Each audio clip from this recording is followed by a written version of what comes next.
धन्यवाद अमृताजी. अनाथ आणि प्रावीण्य आपण विस्तारानं मांडलं आणि एक दिशा दिलीत युवकांना, त्याबद्दल धन्यवाद. आपण 2 सत्कार करणार आहोत आणि त्यानंतर पुन्हा प्रज्ञावंत गौरव पुरस्काराकडे वळणार आहोत. प्रथमतः स्त्री शक्तीचा सन्मान भारतीय परंपरेत सनातनपणे सुरू आहे. त्या परंपरेचे अनुसरण आपण राष्ट्रीय कुस्ती स्पर्धेत गोल्ड मेडल पटकावलेल्या कुमारी सानिका सचिन दातखेळे यांचा गौरव करणार आहोत. सानिकाच्या कुटुंबातले सदस्य जे असतील त्यांनी कृपा करून व्यासपीठावर यावं.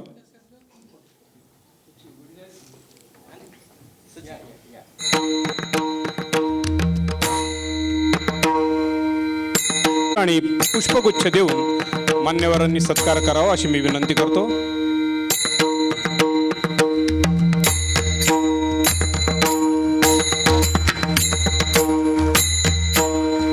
नवोदित स्त्री शक्तीला आपण अभिवादन केलं. धन्यवाद.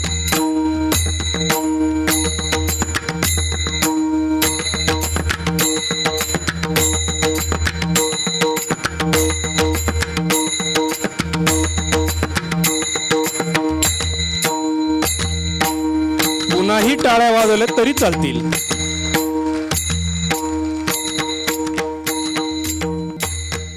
धन्यवाद सानिका. समारंभाच्या शीर्षक अभंगाचे सुश्राव्य गायन करणाऱ्या कुमारी रिद्धी अद्वैत कुलकर्णी यांचा पुष्पगुच्छ श्रीफळ देऊन मान्यवरांनी सत्कार करावा अशी मी त्यांना विनंती करतो. आणि कुमारी रिद्धी यांच्या समवेत त्यांच्या साथीदारांनीही या ठिकाणी उपस्थित राहावे अशी मी त्यांना विनंती करतो. कुमारी रिद्धी अद्वैत कुलकर्णी आणि त्यांचे साथीदार.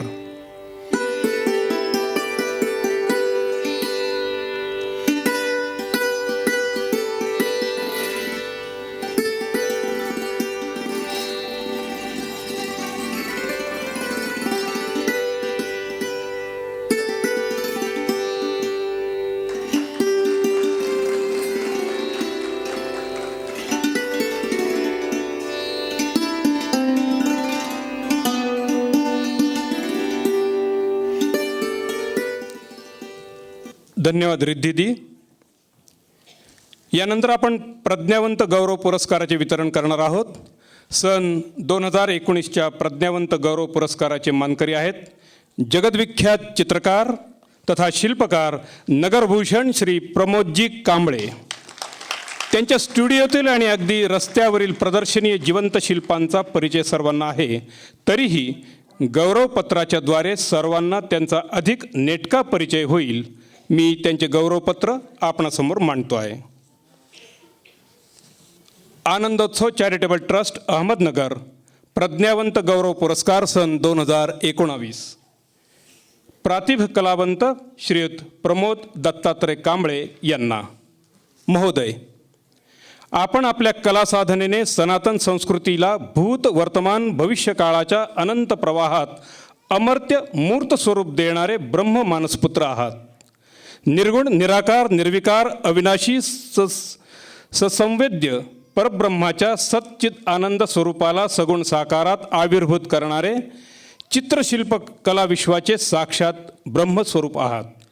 नाट्यशास्त्रावर भाष्य करणाऱ्या सोमनाथाने कला आणि कलावंतांचा गौरव करताना कला 7व्या वर्गात परमानंदाच्या अवस्थेत पोचवितात असे म्हटले आहे. कला मन्मथस्य अग्रदूत असे म्हणतात. पंचम वेदाचे स्थान कलेला दिले आहे. कलावंत असा पंचम वेद प्रकटविणारा कामदूत असतो. गायन वादन नर्तनातील संगीत लहरींना मूर्त तथा वज्रलिपित करण्याचे कलाकौशल्य आपण साधनेने सिद्ध झाले आहे. पशुवृत्तीला मानवी सात्विकतेने शृंगारित करून दैवी प्रवृत्तीपर्यंत घेऊन जाण्याचे कार्य आपल्या सिद्धहस्ताने आपण करीत आहात. पिताश्री तातश्रींच्या गुणात्मक साधनेचा अनुवंश लाभल्याने कलेचा वारसा कळसाप्रत नेण्याचा अथक प्रयास तथा तपसाधना आपण करीत आहात.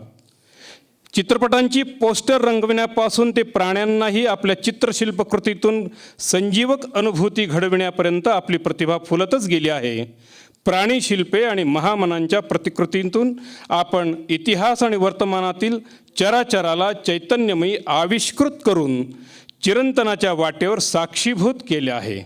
अमेरिका, युरोपसह धरित्रीच्या कानाकोपऱ्यात प्रात्यक्षिके आणि कलाकृतींचे प्रतिष्ठापना करून आपल्या कलाविश्वाची महती आपण पोहोचविली आहे.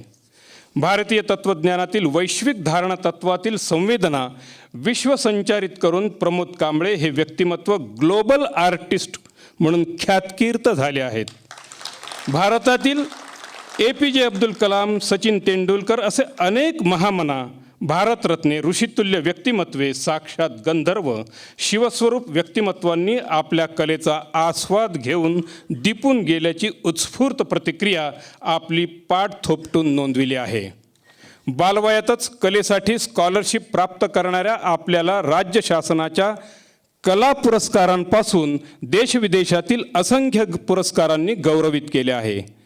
कलाश्री प्रतिष्ठानच्या माध्यमातून आपण कळी काळावर आपल्या चैतन्यमयी क्रियाशीलतेने मात करून जीवन सौंदर्य अबाधित राखण्याचे कार्य करीत आहात. कला अगोदर झाली मग झाले जग सुंदर या उर्मीने समाज आणि सृष्टीतील दुरिते नाहीशी करण्यासाठीच्या चळवळीत आपण सक्रिय आहात.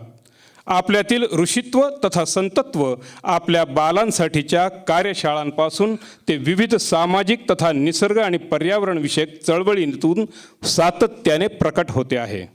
अयोध्येतील राष्ट्रमंदिर स्वरूपात प्रकटणाऱ्या राम मंदिराच्या प्रांगणात आपला कलाविष्कार राष्ट्रप्रेमी, रामभक्त, सौंदर्य आणि भव्यता लोलूप पर्यटकांना प्रमोदाने प्रमोदित करणार आहात. आपल्यातील या अलौकिक कलावंत विभूतिमत्वाला, चित्रकला आणि शिल्पकलेतील तपसिद्धीला श्रद्धेने अभिवादन करीत हे गौरवपत्र आपणास प्रदान करीत आहोत. आपल्या गौरवपत्र स्वीकृतीने आनंदोत्सव संस्था विशेष गौरवित होत आहे. कृतज्ञ. आनंदोत्सव चॅरिटेबल ट्रस्ट, अहमदनगर.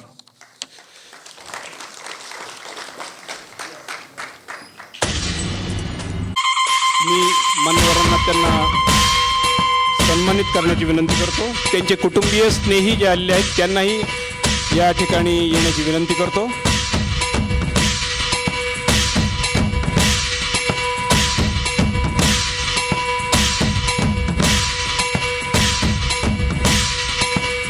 महावस्त्र, श्रीफळ, गुलाब पुष्प आणि गौरवचिन्ह आणि गौरवपत्र देऊन त्यांचा गौरव होतो आहे. पुन्हा एकदा मुसळधार.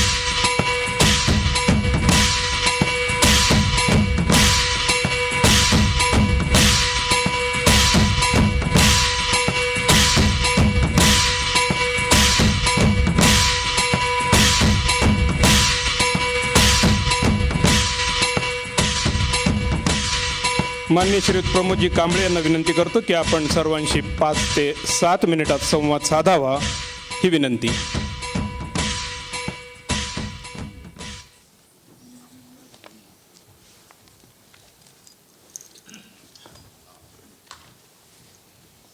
मान्यवर व्यासपीठ,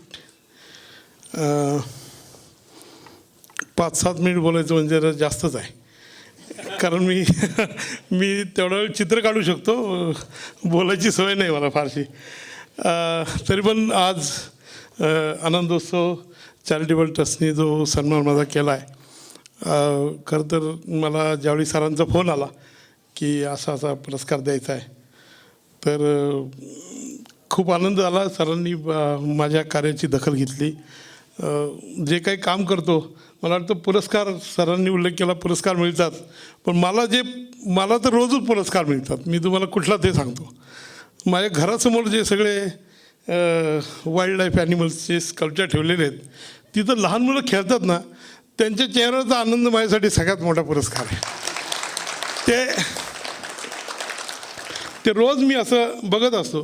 आणि ती लहान मुलं जाऊ द्या, पालकसुद्धा ते येऊन त्या पालकांना पण असं वाटतं आपण पण त्या सिंहावर बसून फोटो काढावा, पण ते इकडे बघतात. काही वेळा ते देखील डेअरिंग ते करतात. तर हा जो आनंद आहे तो मोठा आहे. आणखी एक पुरस्कार जो मला मिळाला, तो मला खरोखर खूप मोठा पुरस्कार वाटतो.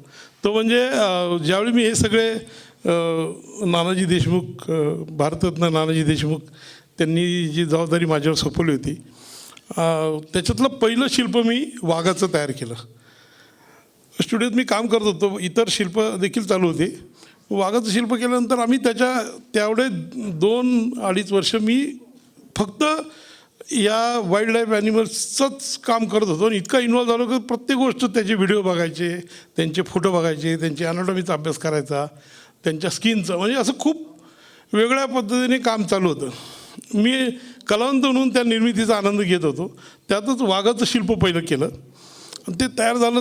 तयार जसं होतं तर आमचे जे माझे सहकारी आहेत ते पण त्याच्याकडे बघून एकदम हे होतं, सर एकदम असं नाही का होत आले, ते जसं तयार होत होतं. पहिलं वाघाचं शिल्प तयार झाल्यावर सगळे खुश झाले. ते म्हणलं आपण छान झालं, आपण बघूया लोकांची प्रतिक्रिया. माझ्या घराच्या समोर अशी मोकळी जागा आहे, सगळ्यांना माहिती आहे. तर त्या जागेमध्ये ते एक शिल्प आम्ही पहिलं शिल्प ठेवल्यानंतर आम्हाला लोकांच्या प्रतिक्रिया बघायच्या होत्या काय होतात. तर काही लोक ब्रेक मारत होते, गाडीला थांबत होते, अरे वाघ दिसतोय. काही चाललेले लोक थांबत होते, असं चाललं होतं. तर मला असं वाटलं की आपण हे सगळं आपल्या कॅमेऱ्यामध्ये टिपूया. म्हणून मी कॅमेरा घ्यायला आतमध्ये गेलो. आतून तर कॅमेरा त्यावेळी तर रीलचा कॅमेरा होता, सगळं ते चेंज करायला, बॅटरी लावायला वेळ गेला. तिथून बाहेर येईपर्यंत खूप गर्दी झाली होती. मला वाघ दिसत नव्हता आणि रोडवर खूप गर्दी झालेली. का गर्दी झाली, मी पुढं आलो बघितलं तर ते वाघाचं शिल्प मध्ये होतं. आजूबाजूला सगळी 50 फुटावरनं सगळे कुत्रे त्याच्यावर भुंकत होते.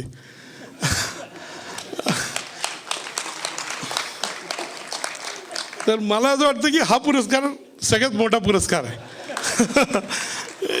कारण त्यांना जर माझ्या शिल्पापासून असं शिल्प बघून असं वाटलं की हा जिवंत काहीतरी आहे, तर मला असं वाटतं की ती खरी पावती आहे. तर असे पुरस्कार मिळतात, ही खरं तर कामाची पावती आहे. पण मला असं वाटतं की कलावंत म्हणून मला काय वाटतं, तर समाजामध्ये आज मी जिथे जातो, मी सगळ्या समाजामध्ये वावरतो, मला कला साक्षरता दिसत नाही. मी कला साक्षरतेसाठी आज थोडं बोलतो आहे. कला साक्षरता म्हणजे काय की आपल्या घरातला एक लहान मुलगी जे कोण असेल, त्याचा पहिला आविष्कार आहे ना, तो चित्र आहे. तुम्ही त्याच्या हातामध्ये पेन द्या, तो काहीतरी असं गोल गोल, तो काय काढतो हे काय नाही, तो गिरगिटतो काहीतरी. तो पहिला आविष्कार त्याचं चित्र आहे.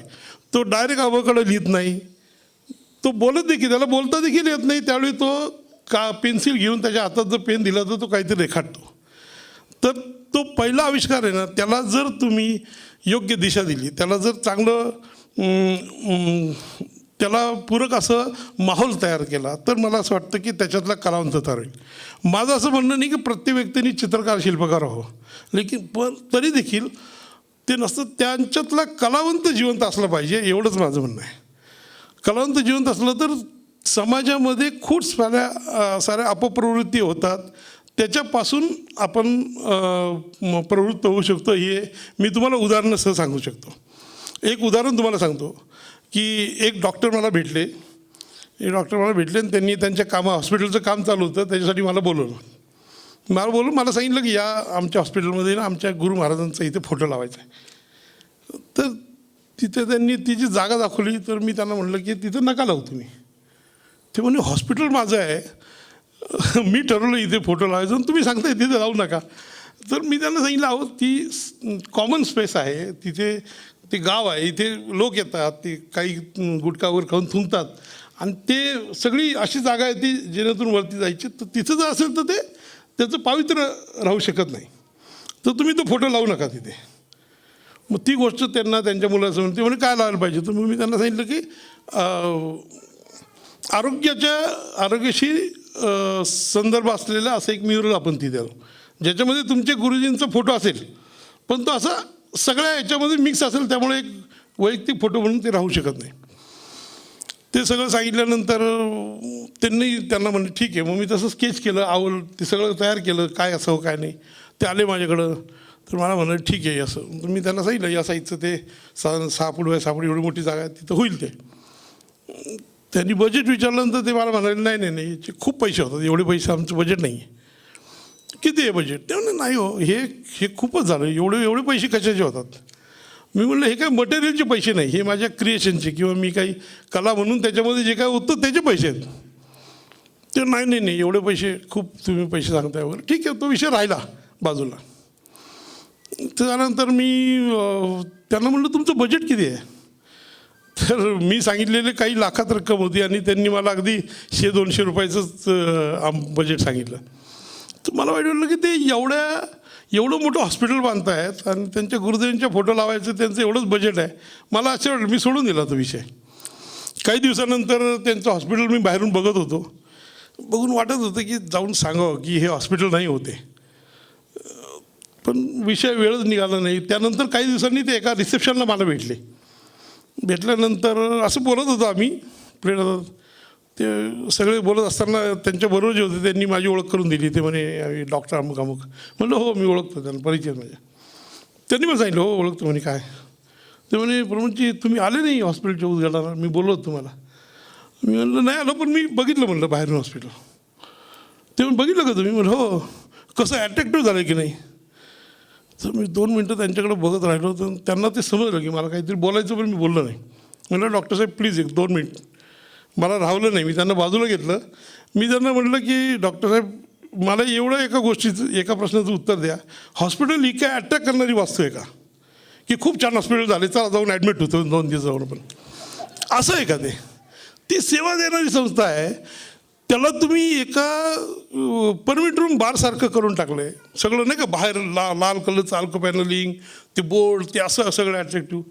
म्हणलं हॉस्पिटल आहे ते, तिथं जाऊन चांगलं आरोग्य मिळते की नाही हे फार महत्त्वाचं आहे.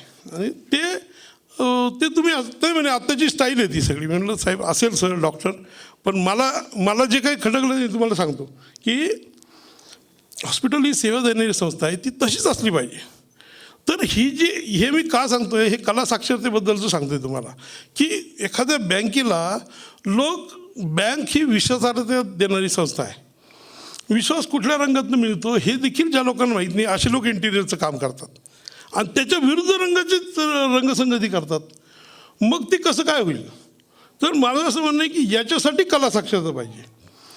प्रत्येक माणसाच्यामध्ये सुप्त अवस्थेमध्ये कला आहेच. तुम्ही अगदी कपडा घ्यायला जाता बाजारामध्ये आणि कुठलाही कपडा द्या, तो घ्यायचा घालायचा असं नाही. तुम्ही बघता ना ते रंग कुठला आहे, आपल्याला चांगला दिसतो आहे का नाही दिसत. अगदी चष्म्याची भरण पण तुम्ही 4-5 बदलून बघता की आपल्या चेहऱ्याला चांगली होती. तिथं तुमच्यातला लपलेला कलाकार काम करतो. प्रत्येकामध्ये लपलेला कलाकार आहे. तर त्या कलाकाराला जर थोडं सजग केलं, अजून चांगलं केलं, तर मला असं वाटतं की समाजामध्ये खूप काही चांगल्या गोष्टी झालेल्या तुम्हाला दिसतील.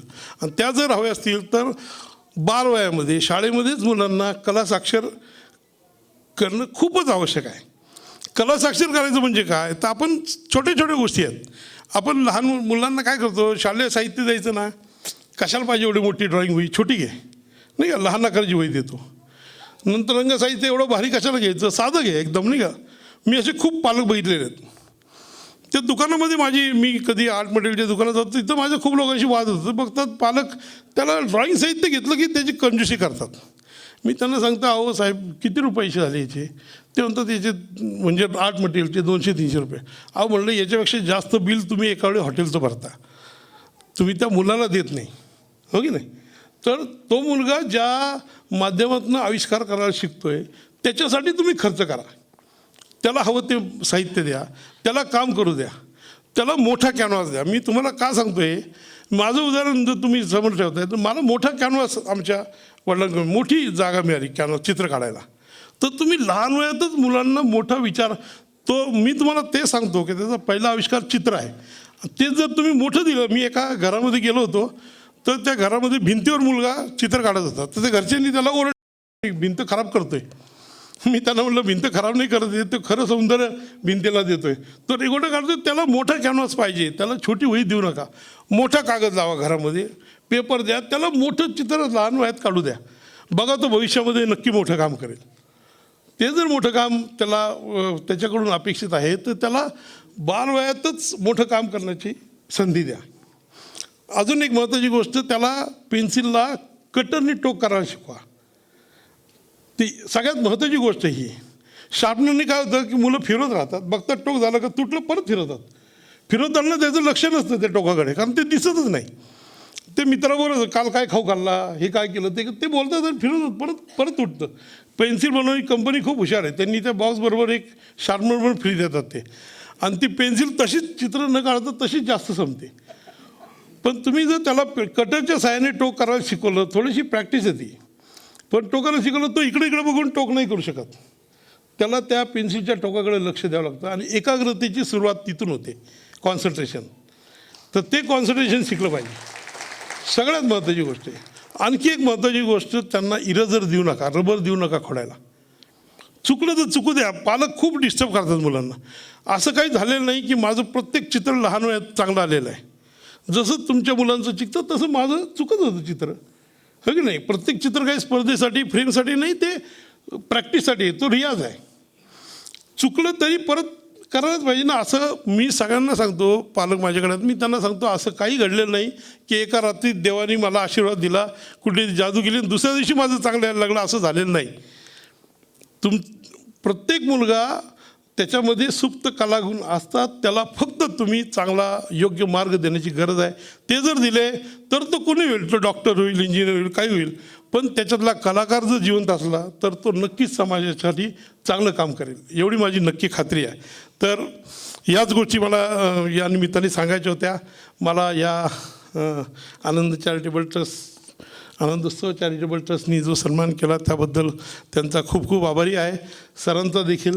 आणि आपण सर्वांनी माझे विचार ऐकून घेतले त्याबद्दल आपला देखील आभारी आहे. धन्यवाद. धन्यवाद प्रमोदजी. आपण साधलेला संवाद हा कौटुंबिक होता, याचं आत्मिक समाधान आम्हाला आहे. यानंतर आपण पुढील पुरस्काराकडे वळणार आहोत. प्रज्ञावंत गौरव पुरस्कार. स्नेहालयाचे कार्य दशदिशांना आज ज्ञात झालेलं आहे. त्या कार्याचे संस्थापक, स्वयंसेवक, कार्यकर्ते, मार्गदर्शक, ख्यातकीर्त राजनीतिज्ञ, सामाजिक विचारवंत डॉक्टर गिरीश कुलकर्णी यांना प्रज्ञावंत गौरव पुरस्काराने आपण सन्मानित करणार आहोत. त्यांच्या गौरवपत्रातून त्यांच्या जीवन कार्याचा यथोचित परिचय होईलच. त्यांच्या गौरवपत्राचे मी वाचन करतोय. आनंदोत्सव चॅरिटेबल ट्रस्ट अहमदनगर प्रज्ञावंत गौरव पुरस्कार सन 2020 मान्य श्री डॉक्टर गिरीश महादेव कुलकर्णी यांना. दुरितांचे तिमिर जावो विश्व स्वधर्म सूर्ये पाहो, या जाणीवेने विश्वाचे आर्त मनात विसावलेल्या आपल्या विभूतिमत्वाचे प्राकट्य, मानवी स्वधर्म संवेदना, जीवन आविष्कारातून घडविणाऱ्या वंशात प्राध्यापक महादेव उर्फ दिनकरराव तथा दिनूभाऊ कुलकर्णी आणि सौभाग्यवती शोभा या माऊली स्वरूपा आचार्य वृत्तीने जीवन व्यतीत करणाऱ्या माता पित्यांच्या उदरी 15/12/1968 रोजी आपण प्रकट झालात. शैशवापासून तारुण्यापर्यंत आपले संवेदनशील मन जगात शोषितांच्या जीवनाविषयी पोटतिडकीने प्रश्न विचारित राहिले. विश्वातल्या माणूस म्हणून नाकारलेल्या माणसाला माणसांच्या समाजात माणूस म्हणून प्रश्न विचारलेत राहिले. विश्वातल्या माणूस म्हणून नाकारलेल्या माणसाला माणसांच्या समाजात माणूस म्हणून प्रतिष्ठा मिळाली तरच अवघा माणूस म्हणून प्रकटेल. यासाठी मी स्वतःच पंख उंचावून उड्डाणास सिद्ध झाले पाहिजे, हा निश्चय आपल्या स्वयंभू प्रज्ञेने केला. हाकारे नगारे पिटारे डांगोरा, नगरात कोणी उपाशी आहे का, मगाशी सरांनी सांगितलं, याचा शोध घ्या. ही भारतीय सनातन माणूस धर्म सांगणारी संस्कृती आपणास हाक देत होती. भोवती आभाळ फाटले ठिगळ लावील ग कोण, या आर्त हाकेला मी अशी साथ घातलीत. मानव्य शास्त्रांमधील आदर्श व्यवस्था माणसाने कल्पिली ती स्वतः देव होऊन आकारली पाहिजे, हे ध्येय उराशी बाळगले. मनात दाटलेल्या या गहिवरातून स्नेहालय प्रगटले. स्नेहालय उभारणीने आपल्या अवघ्या अस्तित्वाला व्यापले. आपण फाटल्या आभाळाला ठिगळ लावणारा माणूस झालात. या माणसाने आपल्या मनस्पर्शाने अनेक समान धर्मा माणसे निर्मिली. अस्पर्श ठरविलेल्या माणसाला केवळ स्पर्शच नव्हे, गळा भेट देणारे संत एकनाथ जणू आपणात प्रकटले. लौकिकता हरपली, अलौकिक कारुण्य प्रकटले. कौटुंबिक जबाबदाऱ्या, पोटापाण्याचा प्रश्न या स्वार्थपर व्यक्तिगत पुरुषार्थाशी जोडलेल्या गोष्टींना आपण विश्वकुटुंबीयत्वाचे परिमाण दिलेत.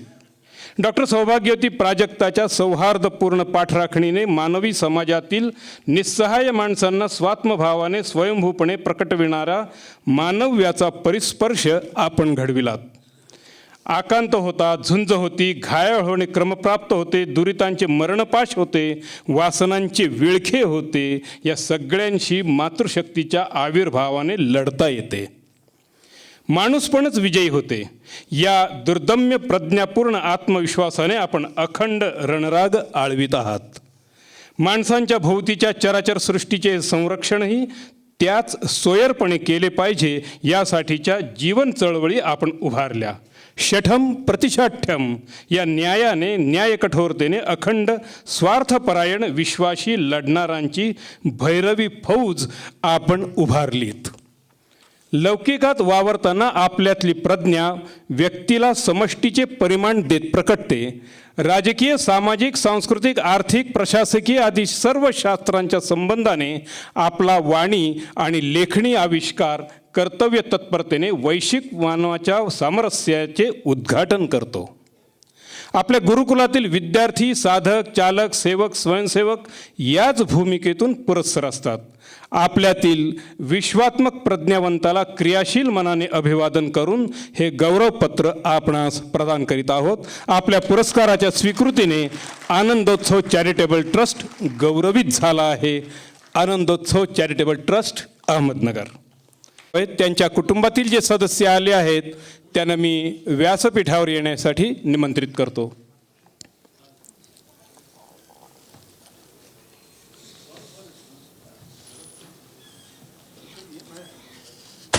आनंदोत्सव चॅरिटेबल ट्रस्टच्या वतीने हा सत्कार संपन्न होतो आहे आणि टाळ्यांच्या गजरातही संपन्न होतो आहे.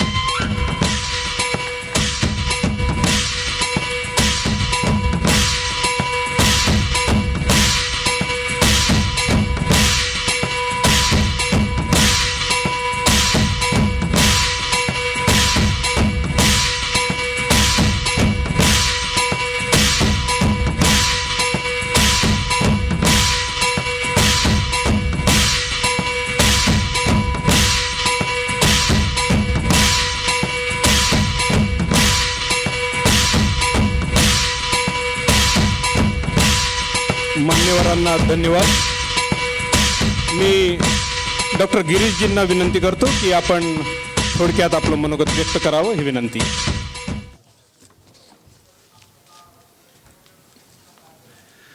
मंचावर उपस्थित माननीय विजयजी, माननीय भागवान सर, मध्यान सर, सर्व प्रज्ञावंत सत्कारार्थी व्यक्ती ज्यांनी या सगळ्या आनंदोत्सव चॅरिटेबल ट्रस्टची स्थापना केली आणि आज या ठिकाणी या सत्काराचं आयोजन केलं, असे आमचे गुरुवर्य डॉक्टर अनिलजी सहस्त्रबुद्धे सर यांचा आणि माझा विद्यार्थी शिक्षक म्हणून आलेला ऋणानुबंध. त्यानंतर कालांतराने ते आणि मी एकाच कॉलेजमध्ये शिकवू लागलो. आधी ते माझे गुरु होते, नंतर मी त्यांचा सहकारी झालो, नंतर ते प्राचार्य झाले आणि या सगळ्या कालखंडामध्ये त्यांचा माझ्या पाठीवर हात असल्यामुळं मला बऱ्याच गोष्टी नोकरी सांभाळून करता आल्या. नगर छोटंसं गाव आहे, पण कोणाचं तरी पाठराखण लागते, तशी माझी पाठराखण त्यांनी केली. 2013ला माझे वडील गेले आणि नंतर त्या भूमिकेत सुद्धा सरांनी कुठली कसर माझ्या पाठीशी उभी राहताना मागच्या जवळपास 9 वर्षांमध्ये कधीच ठेवली नाही.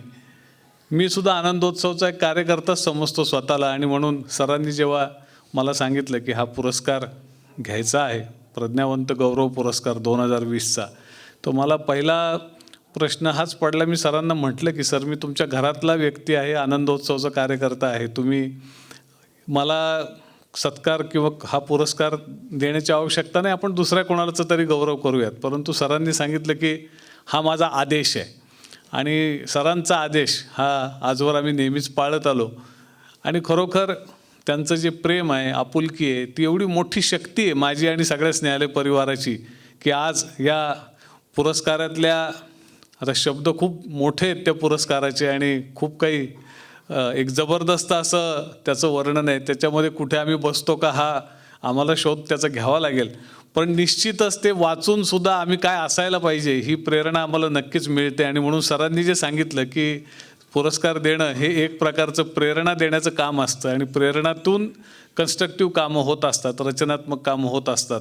हा धागा जर आपण विचारात घेतला तर सरांनी खरोखर आम्हाला एक प्रकारे उपकृत केलेलं आहे, या पुरस्कारानं गौरवित केलेलं आहे आणि मोठी प्रेरणा दिलेली आहे, याची मी नम्र दखल या ठिकाणी घेतो आणि माझी कृतज्ञता व्यक्त करतो. 2च शब्द 2-3 मिनटामध्ये बोलायची झाली तर आज काय आहे की आपल्या समाजामध्ये आपण जर पाहिलं तर मुलं ही देशाची संपत्ती आहे किंवा ती देवाघरची फुलं आहेत, हे असं वापरून गुळगुळीत झालेलं असं एक वाक्य आहे. त्याला काही अर्थच उरला नाही आणि त्याचं महत्त्वाचं कारण म्हणजे सगळ्यात बेदखल जर कुणी असेल या देशामध्ये तर ती मुलं आहेत. आणि त्या बाबतीत म्हणजे आजही 16 लाख मुलांची गर्भावस्थेत मुलींची हत्या होते. करोना काळामध्ये लाखो मुलं ऑर्फन झाली, पण त्यांचा तपासच नाही, कुठे गेली काय माहीत नाही. आजही 12, 13, 14 वर्षाच्या प्रेग्नंट मुली या येत असतात स्नेहांकुर दत्तक विधान केंद्रामध्ये आणि त्यांच्या पोलीस केस कराव्या लागतात. निम्म्या केसेसमध्ये घरातल्या व्यक्तीकडून त्या प्रेग्नंट असतात. त्याच्यात कधी सख्खा भाऊ असतो, कधी वडील असतो, कधी आजोबा असतात, मामा असतो. आता हे सगळं अंगावर येणारं वास्तव आहे समाजाचं एक. आपण अशा एका वास्तवापासून लांब राहतो आणि छान छान गोष्टी ऐकत असतो नेहमी. अनाथ खूप छान गोष्ट, म्हणजे छान म्हणजे अशी की आपण त्यांना मदत करतो, आपल्याला आनंद मिळतो, त्यांचं आयुष्य बदलतं.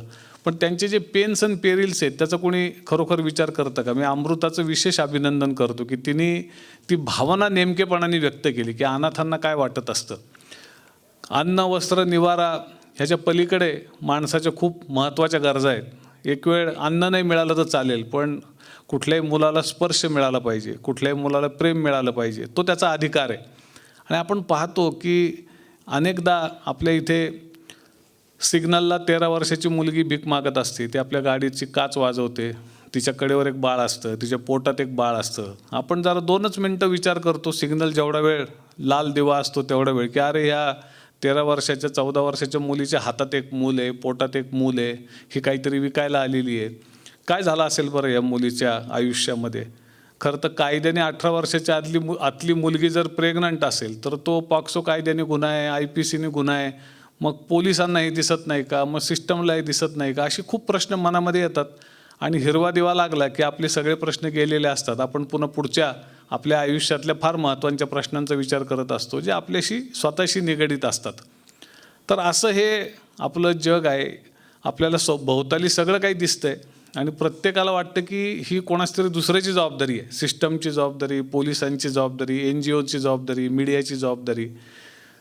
त्याच्यामुळे आम्हाला रोज फोन येतात. तिथे चाइल्डलाईन आता आणखी जवळपास 2002 पासून आम्ही चाइल्डलाईन चालवतो. त्याच्या आधी एक हेल्पलाईन फॉर चिल्ड्रन चालवायचं. आम्हाला फोन येतो की आमच्या समोरच्या घरामध्ये मुलीचं लैंगिक शोषण वडील करतायत आणि तुम्ही काहीतरी केलं पाहिजे.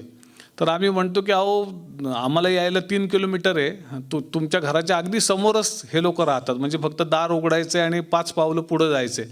तुम्ही एक तर काम करा की फक्त ते समोरच्या व्यक्तीचं दार वाजवा आणि त्याला सांगा की तू आत्ता जे करतोय ते आम्हाला समजतंय, आम्ही तुझे शेजारी आहोत आणि हे काही चांगली गोष्ट नाही आहे, तुझ्यासाठी नाही, तुझ्या कुटुंबासाठी नाही, आणि हा गुन्हासुद्धा आहे. तर ते लोक म्हणतात अहो तुम्हाला काय वेळ लागला का? आमचे आणि त्यांची इतके चांगले संबंध आहेत आणि तुमची संस्था आहे म्हणून आम्ही तुम्हाला फोन केला. म्हणजे वाईटपणा घ्यायचा ठेका हा कोणीतरी तिसऱ्यांनी घेतलेला आहे. बाकी सगळ्या गुन्हेगारांशी आपल्याला चांगले संबंध ठेवण्यात फार इंटरेस्ट असतो, कारण ते मोठे आपण मोठे, ते गोड आपण गोड. तर आपला समाज असा आहे.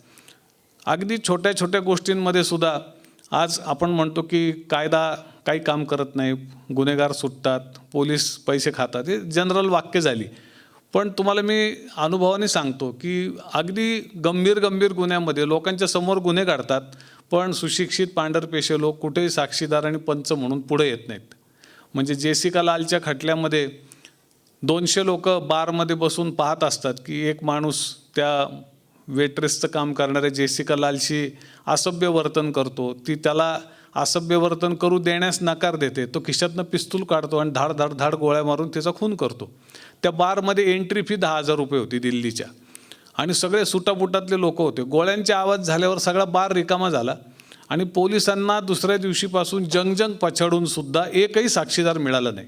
आता हे सगळे शिकलेले लोक, पोट भरलेले लोक, गाड्यातून आलेले लोक, सुटापुटातले लोक, 10,000 रुपये एंट्री फी देऊन आलेले लोक, आतमध्ये अजून कदाचित 40-50 हजार प्रत्येकाने बिल केलं असतं. अशा वर्गातल्या लोकांना सुद्धा समोर घडलेल्या घटनेमध्ये साक्षीदार पंच व्हावंसं वाटत नाही. तर एक प्रकारची ही एक सामाजिक मुरदाड पण आपल्या सगळ्या समाजामध्ये आली. ही 140 कोटीची गर्दी आहे. या गर्दीचं सिव्हिल सोसायटीमध्ये कधी रूपांतर होणार आहे, हा एक मोठा यक्ष प्रश्न आहे. आता स्वातंत्र्याचा अमृत महोत्सव चालला आहे, आता शताब्दीमध्ये तरी ते होईल का नाही, हा फार मोठा प्रश्न आहे. तर अशा प्रकारे या सगळ्या सामाजिक प्रश्नांच्या बाबतीत आपण पाहतो की हा मनमेलेला समाज होत चाललेला आहे. त्याला बाबा आमटे मनाचा कुष्ठरोग म्हणायचे. म्हणजे काय की आपल्याला काहीतरी अस्वस्थता आली, वाईट गोष्ट दिसली की आपण काय करतो की खूप अस्वस्थता आली तर छोटा दान धर्म करून देवाला नमस्कार करून म्हणतो देवा सगळ्यांचं भलं कर आणि मला या यातना ज्या होत आहेत मानसिक त्याच्यातून मी स्वतःला मुक्त करून घेतो. मग पुढं जे काय होईल ते देव आणि ते खालचे लोक बघून घेतील ज्यांचा प्रश्न आहे ते. तर ही आपल्या समाजाची प्रवृत्ती आहे. एक सिव्हिल सोसायटी म्हणून, एक जागृत नागरिक म्हणून आपल्या देशामध्ये अजूनही नागरी समाज उभा नाही आहे. आणि म्हणून आपण किती प्रगतीचं एकीकडे चित्र बघतोय, लोक छान राहत आहेत, शहरं छान छान होत चालली आहेत, खिशात मोबाईल आलेत, खूप वैचारिक चिंतन होत असतं. पण ज्या वेळेला नागरिकत्वाच्या कृतीच्या पातळीवर गोष्टी जातात तेव्हा आपण फार कमजोर लोक असतो. आपल्याकडे अलमारीभर कपडे असतात पण तिरंगा झेंडा नसतो. आपण गीता, बायबल, कुराण सगळं वाचतो, पारायण करतो, भागवत घालतो, पण आपण कधी भारताची घटना आपल्या घरामध्ये आणत नाही 10 रुपयाची. आपण कधी कर्तव्य, आपल्याला हक्क माहिती आहेत प्रत्येकाला, माझा काय अधिकार आहे, भांडणं करतो त्याच्यासाठी, पण आपण कधी घटनेतले 10 कर्तव्य उघडून वाचत नाही. आपल्या कुटुंबातल्या मुलांना आपण शेकडो गोष्टी सांगतो, पण नागरिकाची कर्तव्य काय आहेत हे किती बाप नाही आपल्या मुलांना सांगतात. तर हे सगळे असे धगधगते प्रश्न आहेत. या सगळ्या प्रश्नांच्या वाटचालीमध्ये स्वातंत्र्याची 75 गाठलेली आणि पुढची वाटचाल आपल्याला करायची आहे. पण या सगळ्या दृष्टीनं प्रेरणा देण्यासाठी, दिशा दाखवण्यासाठी आजचा हा कार्यक्रम आहे, हा खूप महत्त्वाचा आहे. आमचे सरसुद्धा अवघे 150 वयमान आहेत, तितक्याच उत्साहाने ते धावपळ करतायत. सर म्हटलं, सर तुम्ही इतक्या लोकांना घेऊन स्टेजकडे येता आणि सोडता आणि परत जा. म्हटलं सर थांबा तुम्ही. आम्ही नाही म्हणजे मला यायलाच पाहिजे. तर वाटतं की सर अजून किमान 25 वर्ष अशी धावपळ आपल्यासोबत आणि आपल्या साक्षीनं नक्कीच करणार आहेत. त्यांना मी शुभेच्छा देतो. खूप सुहृद इथं जमलेले आहेत, प्रत्येकाचं योगदान आहे. स्नेहालय म्हणजे काय, मी फक्त सुरुवात केली हे खरं आहे, पण बाकी त्याचे सगळे करते धरते, पालन करते, पोषण करते तुम्ही सर्व लोक आहात. नगरमधले शेकडो ज्ञात अज्ञात लोक आहेत. हे काही एका माणसाला काही असं करता येत नसतं. जोपर्यंत त्याला प्रत्येक समष्टीची, समाजातल्या प्रत्येक घटकाची साथ मिळत नाही तोपर्यंत हे शक्य नसतं. लाभार्थींची पण खूप महत्त्वाची भूमिका असते, कारण तुमची सेवा जर कोणी घेतलीच नाही तर तुम्ही काय सेवा करणार. तर खरी गोष्ट असते की तुमचं प्रेम आणि विश्वास मिळवल्याशिवाय तुमची सेवा कोणी घेत नाही. हे एक सत्य आहे. आपल्याला वाटतं की गरजू माणूस हे मदत घेईलच, असं काही नाही आहे. तर मला असं वाटतं की ज्यांनी आमच्यावर विश्वास ठेवून आमच्या सेवा घेतल्या ते पण खूप मोठे लोक होते. या कामाने आम्हाला खूप चांगलं माणूस बनायची संधी दिली. आणि हे काही काम आमचं कंपॅशन किंवा करुणा किंवा आम्ही कोणी सामाजिक कार्यकर्ते होतो असं मी कधी मानत नाही. मी असं म्हणतो की ऐशी कळवळ्याची जाती करी लाभाविणं प्रीती. आम्हाला कळवळा येतो म्हणून आम्हाला वाटतं की करायला पाहिजे. जेव्हा तुम्ही रस्त्याने जाताना मी पाहायचो, अनेकांनी पाहिलं 10, 12, 13 वर्षाच्या मुली देह व्यापारात आणल्या जातात, विकल्या जातात. तर तुमचं अंतःकरण पिळवटून निघतं. तुम्हाला वाटतं काहीतरी करायला पाहिजे. मग काहीतरी करण्यासाठी 2 मुलं आणले आणि त्याच्यातून हे स्नेहालय विकसित होत गेलं. पण ती मुलं आणताना ती करुणा करायची, दया करायची किंवा आपण सामाजिक कार्यकर्ते व्हायचं असा काही उद्देश आमचा कोणाचाच नव्हता. तर आम्हाला असं वाटलं की आपण काहीच नाही केलं तर आपल्या मनामध्ये एक अपराधी भाव हा सतत कायमचा टिकून राहील. तर आपल्याला स्वतःला अपराधी भावामध्ये जगायचं नाही आहे. यासाठी म्हणून आम्ही छोटीशी धडपड केली, तुम्ही सगळ्यांनी साथ दिली आणि म्हणून एक संस्था आकाराला आली. पण ती दर्यामध्ये खसखस आहे. आपला देश खूप मोठा आहे, प्रश्न अकराळ विकराळ आहेत, पण निदान आपण आपल्यापुरतं तरी अर्थपूर्ण जगण्याचा शोध अशा प्रयत्नांमधनं घेऊ शकतो असं मला वाटतं. आपल्या सगळ्यांनी आजवर जी साथ दिली त्याची या निमित्तानं मी कृतज्ञता व्यक्त करतो. थोडंसं लांबलेलं माझं भाषण मी संपवतो. धन्यवाद. सगळीच भाषणं अशी आहेत की ती लांबली असती तरी चालली असं इतकी उद्बोधक आहेत. समाजातील वास्तव आणि स्नेहालयाचं वास्तव याची गंभीर गुंफण आपण गांभीर्यानं मांडलीत. डॉक्टर गिरीशजी धन्यवाद. यानंतर आपण पुढे जीवन गौरव पुरस्काराकडे वळणार आहोत. पूज्य भागवताचार्य हरिभक्तपरायण अशोकानंद महाराज हे सन 2019च्या जीवन गौरव पुरस्काराने गौरवान्वित होत आहेत. आनंद संप्रदायातील सद्गुरू महाराजांचा परिचय त्यांना प्रदान करावयाच्या गौरवपत्रातून होईल. मी गौरवपत्राचे वाचन करतोय. आनंदोत्सव चॅरिटेबल ट्रस्ट अहमदनगर जीवन गौरव पुरस्कार सन 2019. भागवताचार्य हरिभक्त परायण अशोकानंद महाराज कर्डिले तथा अशोक सदाशिव कर्डिले यांना. महाराज पूर्वसंचित फळले. पिता वैकुंठवासी सदाशिव आणि माता वैकुंठवासी शांताबाई यांच्या पुण्यमय सरोवरा उदरी आपण वर्ष प्रतिपदेच्या पावन मुहूर्तावर एकनाथ नगरात प्रकटलात. त्याच मुहूर्तावर आपण जगद्वंद्य सद्गुरू अशोकानंद होऊन जगतात निखळ आनंदाची उधळण करीत माऊलींच्या ममतेने मन करारे प्रसन्न सर्व सिद्धींचे कारण अशी संत तुकोबारायांची सांगी स्नेहपूर्वक वितरित करीत आनंद प्रसाद देत चराचराला प्रमोदित करणार हे निश्चित झालं. लौकिक वहिवाटीप्रमाणे आपण नगर शहरात स्नातक आणि स्नातकोत्तर विद्यापीठीय शिक्षण अर्जित केलेत. लौकिकदृष्ट्या आपण BA इंग्लिश आणि MA आहात.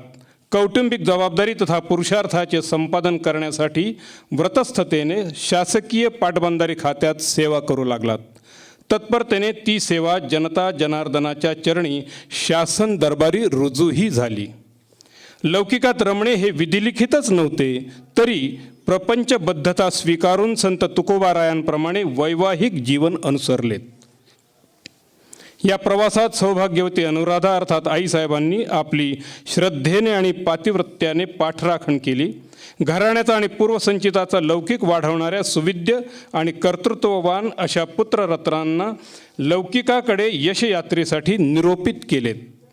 आपल्यातल्या संतवृत्तीने आणि परमेश्वरी नियोजनानुसार आपल्याला पारमार्थिक जीवनाने खेचून नेले. परमपूज्य सद्गुरू श्री चंपामाई महाराज यांचा 1976 अनुग्रह लाभला आणि आपण पावन सरितेत स्वतःला झोकून दिलेत. अभ्यास, चिंतन, निधिध्यास आणि उत्कट अनन्य भक्ती या साधनेने भक्ती, ज्ञान आणि वैराग्याचा मार्ग आपण चोखाळलात. 1982ची आनंदवन आश्रमची देवगाव येथे झालेली स्थापना जीवनाचा अवघा नूर पालटणारी ठरली. सद्गुरूंच्या आज्ञेने आपण कथा, कीर्तन, प्रवचन, वारीचा मार्ग प्रशस्त केलात. तेव्हापासून आजपर्यंत देशविदेशात आपली सत्संग, संकीर्तन, सेवा साधना सुरूच आहे. या प्रवासात गुरुवर्य श्री चंपामाई साधकाश्रम लातूर 1999, गुरुकुल भागवताश्रम चिचोंडी पाटील तालुका अहमदनगर या माध्यमातून सप्ताह, सत्संग आदी उपक्रमांबरोबरच गोरगरीब विद्यार्थी साधकांना सर्वतोपरी सहाय्य सेवा सुरू केलीत. अगदी स्नातकोत्तर अर्थात MPhil PhDच्या विद्यार्थी साधकांनाही सांप्रदायिक मार्गदर्शन आपण सहाय्य केलेत. रामायण, भागवत, श्रीमद भगवद्गीता यावरील सप्ताहात्मक कथाज्ञान यज्ञ साधताना आपला व्यासंगपूर्ण प्रतिभाविष्कार घडू लागला. ज्ञानियाची रसगंगा हा आपण आकारलेला पहिलाच ग्रंथ विद्यापीठात संदर्भ ग्रंथ म्हणून स्वीकृत झाला. पाठोपाठ ब्रह्मर्षी विश्वामित्रांवरील चरित्रात्मक कादंबरी अभंग विवरण स्वरूपात संतामृतधारा, आनंदधारा असे 2001 काढलेले नियतकालिक, जगद्गुरू श्री तुकाराम अभंग शतक, अद्वैतामृत वर्षिणी हे भगवद्गीता भाष्य अशी ग्रंथसंपदा प्रकटली. आनंदोत्सव चॅरिटेबल ट्रस्टद्वारा आयोजित अभंग पौर्णिमा प्रकल्पाचे आपण प्रवक्ते म्हणून भागवत सांप्रदायिक प्रवचन कीर्तन स्वरूपाभ्यासासाठी 15 प्रयोग सादर केलेत.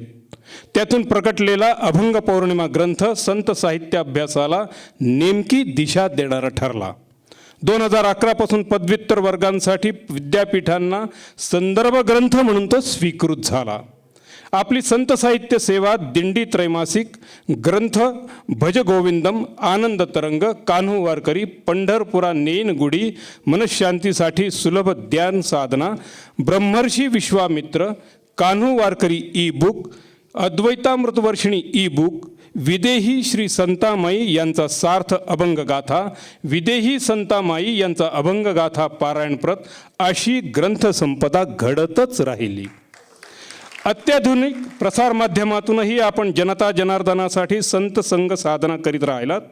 वैद्यराज नमस्तुभ्यम, थॉट्स ऑफ गुरुमाई, शारदीय नवरात्र, भज गोविंदम, अनादी नाथ संप्रदाय, देशवेश नोहे माझा ऐसे जगवितो मना, प्रकटिली भवानी, कानडा व विठ्ठलू कर्नाटकू, निवृत्तीने बाहेर आणले गोपाळा, असे ब्लॉग लेखन सुरूच आहे. विविध इलेक्ट्रॉनिक्स माध्यमातून आपली सेवा घडतीच आहे. दैनिक सकाळ, लोकमत, महाराष्ट्र टाइम्स अशा विविध लोकप्रिय दैनिकातून आपला लोकसंपर्क सुरूच आहे. फोडिले भांडार धन्याचा हा माल, मी तो हा माल भारवाही, या निरपेक्षतेने आपले प्रबोधन कार्य सुरूच आहे. त्याचबरोबर विश्वात्मक देवाला सर्वानुभूती पाहत दृष्टादृष्ट विजये होवावे जी, या भूमिकेतून सद्गुरू चंपामाईंचे उत्तराधिकारी, सांप्रदायिक सद्गुरू या नात्याने अनेकानेक साधकांना अनुग्रहित करीत, आनंद संप्रदायाचे तत्त्वज्ञान दिव्य दृष्टीने प्रेरित करीत संप्रदाय प्रसार विस्तार करण्याचे कार्य सुरूच आहे. विश्वाचे आर्त मना विसावले या भूमिकेने सांप्रदायिक सद्गुरू या भूमिकेतून आपले पावन औदार्य पुढीलांसाठी प्रकट होत आहेच. या कार्यात आईसाहेबही पातिव्रत्य व्रतस्थतेने माऊलीच्या ममतेची पखरण करीत आहेत. या आपल्या अलौकिक कार्याला विनम्र अभिवादन करून हे गौरवपत्र आपणास प्रदान करीत आहोत. आपल्या पुरस्कार स्वीकृतीने आनंदोत्सव चॅरिटेबल ट्रस्ट गौरवित झाला आहे. वंदन अस्तु, शुभम भवतु. आनंदोत्सव चॅरिटेबल ट्रस्ट, अहमदनगर. मी मान्यवरांना विनंती करतो की आपण त्यांना गौरवित करावे. त्यांच्या कुटुंबातील सदस्यांना मी विनंती करतो की आपण व्यासपीठावर या आनंदात सहभागी व्हावे.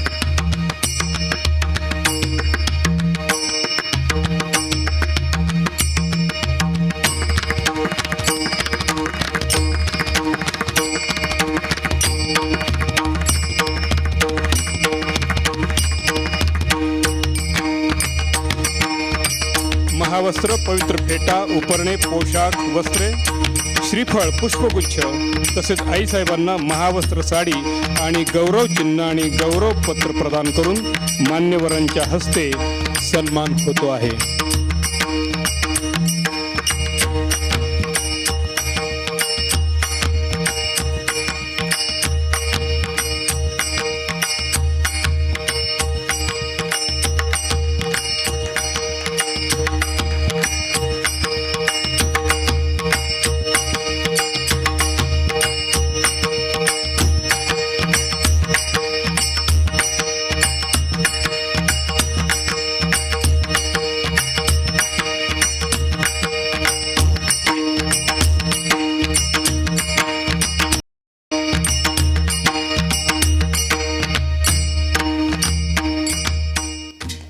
मान्यवरांना धन्यवाद.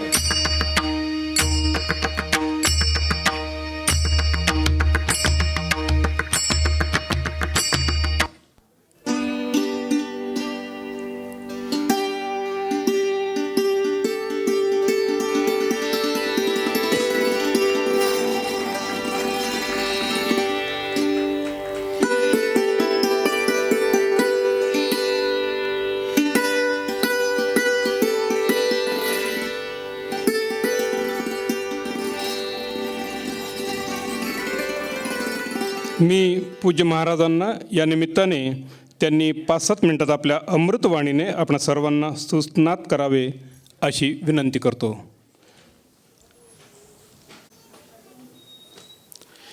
महायोगपीठे तटे भीमरथ्या वरं पुंडरीकाय दातुं मुनीन्द्रैः समागत्य तिष्ठन्तमानन्दकन्दं परब्रह्मलिंगं भजे पांडुरंगम.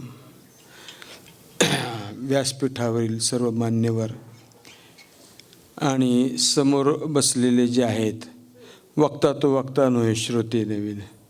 जर श्रोताच नसेल तर त्या वक्त्याला तसा काही अर्थच नाही. आणि समोरचे श्रोते चाणाक्ष आहेत याची मला जाणीव आहे.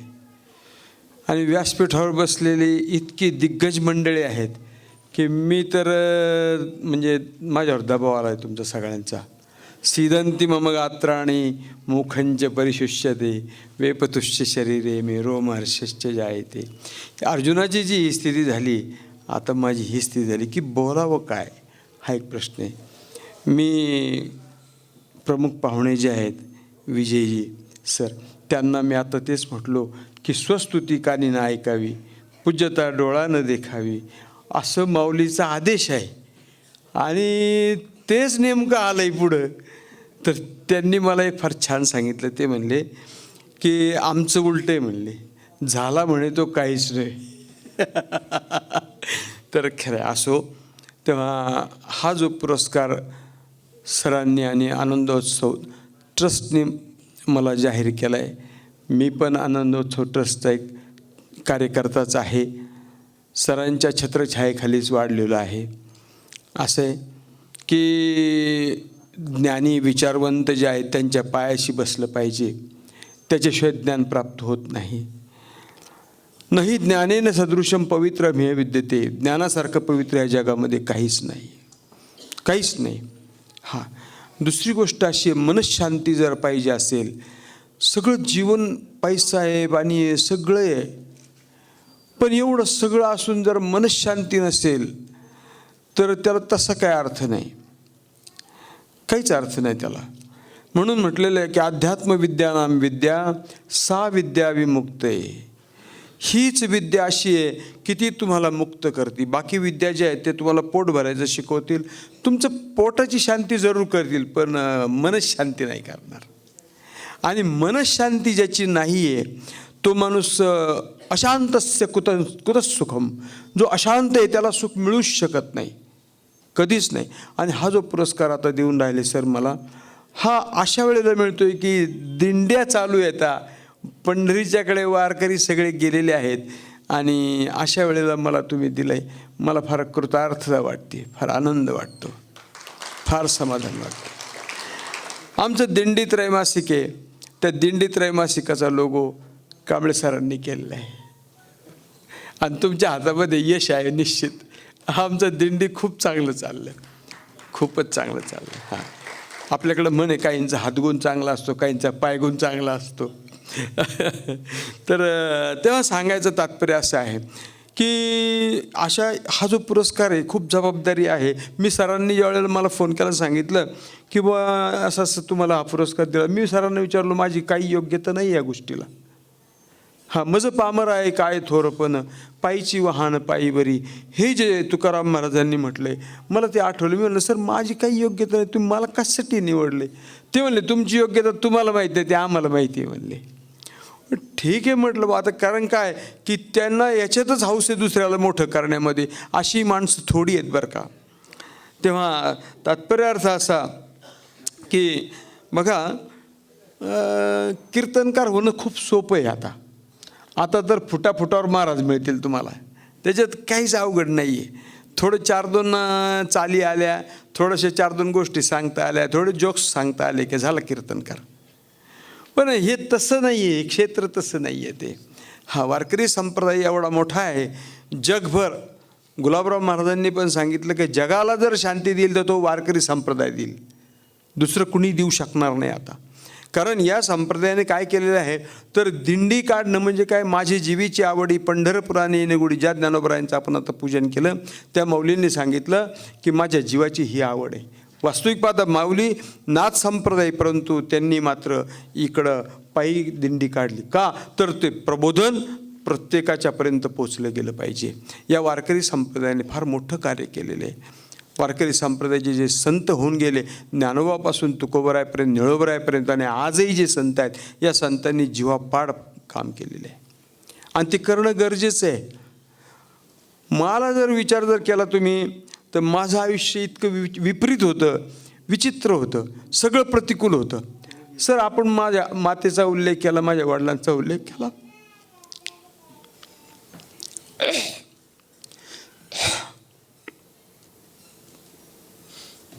माफ करा मला.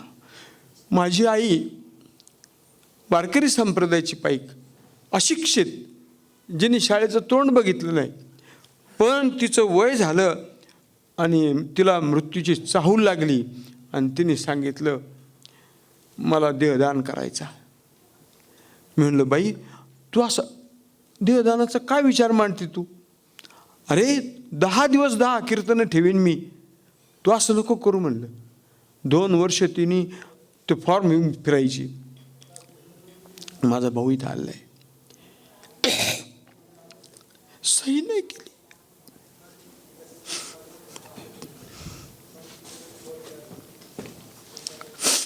मी पण सही नव्हती केली. शेवटी तिचं वाक्य असं होतं, तुम्ही जर सही केली नाही तर मी सांगेन मला मुलं नाहीत.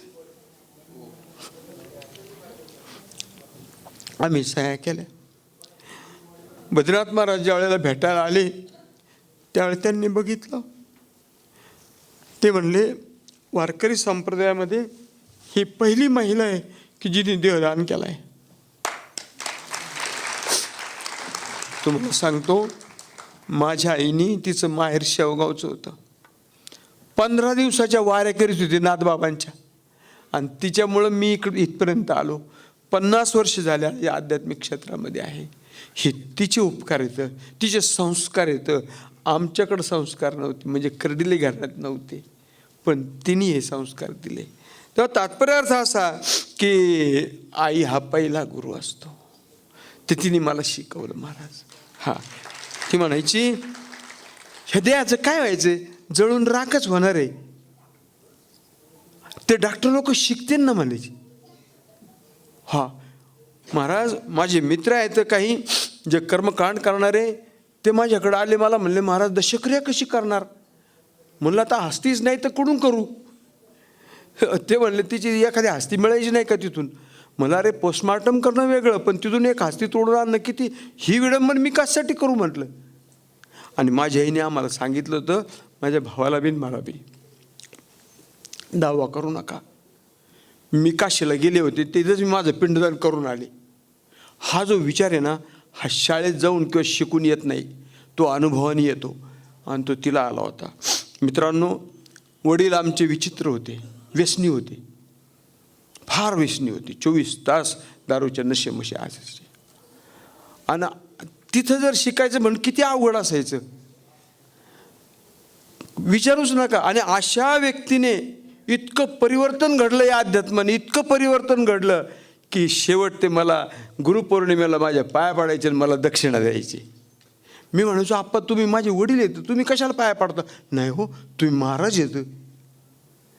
म्हणजे हा जो विचार आहे ना, हा विचार बदलला. आणि आमच्या वारकरी संप्रदायामध्ये हेच म्हटले, तैसा पित्याने वंदावा कुमर.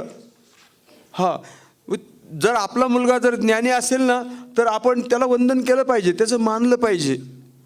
तेव्हा तात्पर्यार्थ असा की हा जो पुरस्कार जो दिला सरांनी, जीवन गौरव, हा जीवनाचा गौरव, व्यक्तीचा नाही आहे. हे जे मी जीवन जगलो आत्तापर्यंत, ते जीवनाचा गौरव सर करून राहिलेत. मला हे नंतर कळालं की नाही रे, माझा नाही आहे हा पुरस्कार, मला काही सर देऊन नाही राहिलेत. पण हे जे जीवन जगलो, सांप्रदायिक जे जीवन जगलो, त्या जीवनाचा पुरस्कार आहे. कोरोनाच्या पिरियडमध्ये कोरोनाने आजारी पडलो. माझ्या समोर अनेक लोक गेले, गावातले पण आमच्या अनेक गेले, परंतु मित्रांनो मी वाचलो. कशासाठी वाचलो हा एक प्रश्न होता. पण मनामध्ये विचार केला की नाही, भगवंताला अजून काहीतरी आपल्याकडून करून घ्यायचे, आणि म्हणून त्याने आपल्याला ठेवले. हां, जगद्गुरु तुकोबराय म्हणतात, बर्वे झाले आजीवरी, नाही पडिलो मृत्यूच्या हारी, वाचून आलो येथवरी, उरले ते हरी तुम्हा समर्पण, दिला या काळे अवकाश नाही, पावलोय आयुष्य नाश, कार्या कारण उरले शेष, गेले ते भूस जाऊ परते. काय जे झालं ते मागं त्याचा विचार करायचा. मागे केले पाहू नका, पुढे जामी नाही तुका, काय बघायचंच नाही म्हणले. तेव्हा तात्पर्यार्थ असं की मी असं विचार केला की नाही, भगवंताने मला एवढ्यासाठीच जगवलं. आणि झालं आमच्या दिंडी प्रकाशनाने लगेच एक ग्रंथ आता प्रकाशित गुरुपौर्णिमेला, हे काम सुरू झालं. भगवंताने वाचवलं, हे त्याचं जीवन नाही, हे त्याच्याकरता आहे, दुसरं काहीच करायचं नाही आता. हां, उरले ते हरी तुम्हासवर. आणि कुठल्याही प्रकारचं कोणाशी द्वेष नाही, कोणाचं काही काय करायचंच नाही. काही कबीर महाराजांनी इतकं सुंदर सांगितलं, खडा कबीरा बाजार में मांगे सबकी खैर, ना किसी से दोस्ती ना किसी से बैर. किती संत आहे ना, ते अतिशय महत्त्वाचं आहे मित्रांनो, फार गरजेची गोष्ट आहे ती. बालपणापासून संत वाङ्मय पाहिजे, शाळेमध्ये पण हे शिकवलं गेलं पाहिजे. परंतु आम्ही सांगितलं की लोकांना विपरीत वाटतं. विद्यापीठामधून तर आता ते संत वाङ्मय फार हद्दपार व्हायची वेळ आली. तिथे हे गरजेचं आहे. संत वाङ्मय तुम्हाला वाचवणार आहे. हां, बघा, मन करारे प्रसन्न सर्व सिद्धीचे कारण, हे तुकोबराय म्हणतात. मना सज्जना भक्तिपंथीची जावे, तरी श्री हरी पाविजे तो स्वभाव. मनाला सज्जन म्हणणारा हा एकमेव महात्मा आहे. का ते मनाला जर तुम्ही मनयेव मनुष्यानाम कारणम बंध मोक्ष येव चंचलमी मन कृष्ण प्रमाथी बलवत दृढम, हे मनाचाच विचार मांडलेला आहे. सायकोलॉजी ज्याला म्हणतो आपण, सिग्मंड फ्राईडनी जे मांडले त्याच्या पुढे माऊलींनी त्यावेळेला मांडलेले 750 वर्षापूर्वी. तो सिग्मंड फ्राईड नंतर झालेला आहे. पण माऊलींनी त्यावेळेला सांगितलं काही, काय या मनाचे निके देखिल्या गोडीच्या ठाये सोके, म्हणून अनुभव सुख कौतुके दावीत जायचे. अरे हे मन जे आहे ना, या मनाला तुम्ही फक्त इकडं वळवा, फक्त वळवायचं, बाकी काहीच नाही करायचं त्याला. आणि एवढं जर हे मन वळालं ना, जीवन सुखी होईल. सुखी जीवन कसं होईल तर विचार करा. थोडक्यात आठवतो मी, जास्त वेळ नाही घेणार. बरे झाले देवा निघाले दिवाळे, बरे या दुष्काळे पीडा केली. हे बरं झालं का तसं विचार केला तर नाही ना हो. दिवाळं निघणं कुठं चांगलं असतं काय? दुष्काळ पडणं कुठं चांगलं असतं काय? आता जर म्हणून बघा बरं तुम्ही, अहो दुष्काळ ही एक प्रकारची इष्टापत्ती आहे काही लोकांना. हां, पण तुकाराम महाराज म्हणले बरं झालं पडला तो दुष्काळ पडला, बाईल मेली मुक्त झाली, देवे माया सोडविली, असंही म्हणले. म्हणजे दिस इज कॉल्ड पॉझिटिव्ह थिंकिंग. सकारात्मक विचार जर आपल्याला करायला लागलो आपण, तर आपलं जीवन सहज सुखी होतं, त्याला काहीच लागत नाही. आमच्या गुरुकुल भागवत आश्रमाच्या माध्यमातून आम्ही हाच विचार मांडतो. तिथे 2-2.5 लाखाचे ग्रंथ आम्ही घेतलेले आहेत. शेक्सपियरपासून ज्ञानेश्वर महाराजापर्यंत आणि चारवाकापासून तर महाभारतापर्यंत तुम्हाला सगळं तिथं मिळेल. कुराणच्या वेगवेगळ्या प्रती मिळतील, हदीस मिळेल, सगळं मिळेल तिथं. बायबल आहे. आणि मग अशी कोण म्हटलं होतं की घटना पाहिजे म्हणून, गिरीशजी म्हटले होते की घटना किती महत्त्वाची गोष्ट आहे. माझे मित्रही देते गाडे सर, मुलीच्या लग्नामध्ये त्यांनी आम्हाला घटना सप्रेम भेट दिली होती. हां महाराज, माझ्या आश्रमावर घटनेच्या सुधारित आवृत्त्या आहेत. आणि आम्ही लोकांना हे सांगतो की तुम्हाला जे पाहिजे ती इथं आहे, तुम्ही येऊन शिका. घटना पाहिजे, तुम्ही घटना बघा, घटनेचा अभ्यास करा, काय म्हणते घटना तुम्ही बघा. ते ज्ञानेश्वरीच्या बरोबरीने घटना आहे आमच्या तिथं, आमच्या आश्रमावर. थोडं वेगळेपण आहे ते. हे असं तेव्हा सांगायचं की शेवटी एकच वाटतं की आता म्हणजे तसं 68 म्हणजे तसं काही फार नाही मानतात, परंतु सरांचं 75 चालू आहे आणि भारताचा स्वातंत्र्याचा अमृत महोत्सव चालू आहे. आम्ही सरांचा उत्सव केलेलाच आहे. आणि तेव्हा या चांगल्या प्रसंगी मी भगवंताजवळ प्रार्थना करेन की सरांना खूप भरपूर आयुष्य दे. कारण असं कार्य करणारी माणसं पाहिजे. तो दुसऱ्याला चांगलं म्हणणारी माणसं फार गरजेची आहेत, मिळत नाहीत आता, फार अवघड आहे. तेव्हा त्यांना मी भरपूर आयुष्य चिंतन करतो. परमेश्वराच्या पायाजवळ प्रार्थना करतो की आमच्या सरांना त्या ठिकाणी त्यांनी आरोग्य आयुष्य भरपूर देव. आणि बस तेवढी एक गोष्ट जर त्या भगवंतांनी केली, असे जर काही 4 माणसं जर या जगामध्ये राहिले तर जगामध्ये आणखी शांतीचा प्रसार होईल. आपल्याला तेच करायचं आहे. असो, बरं, मी पुन्हा एकदा धन्यवाद देतो सरांना की त्यांनी हा पुरस्कार मला दिला. मी त्यांचा आभारी आहे, खूप आभारी आहे. आणि संपूर्ण जी टीम आहे त्या टीमचा पण मी आभारी आहे. आणि व्यासपीठावर एवढी सगळी दिग्गज मंडळी मला पाहायला मिळाली. मी त्यांनाही वंदन करतो आणि या ठिकाणी थांबतो. रामकृष्ण हरी.